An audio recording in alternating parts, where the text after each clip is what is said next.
روم صاحب رحمۃ اللہ علیہ نے ایک حکایت لکھی ہے کہ ایک حاجی جا رہا تھا نا حج کو. بڑے دل کے کانوں سے سننی ہے یہ بات. حاجی حج کو جا رہا تھا تو اس نے دیکھا رستے میں ایک چیونٹی جا رہی ہے. اب حاجی چیونٹی سے پوچھتا ہے کہ چیونٹی تو کدھر جا رہی ہے؟ وہ کہتی ہے حاجی میں حج کرنے کے لیے جا رہی ہوں.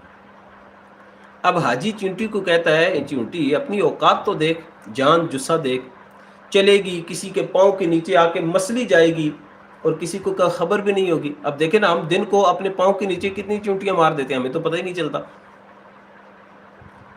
تو حاجی نے کہا بھائی تو اپنی جان کی کیوں دشمن بنی بیٹھی ہے؟ تو چلے گی کسی کے پاؤں کے نیچے آ کے مسلی جائے گی. تو چیونٹی نے پتہ کیا جواب دیا؟ چیونٹی نے کہا حاجی تو میری اوقات دیکھ رہا ہے، تو میری طلب کو نہیں دیکھ رہا. میرے اندر جو طلب ہے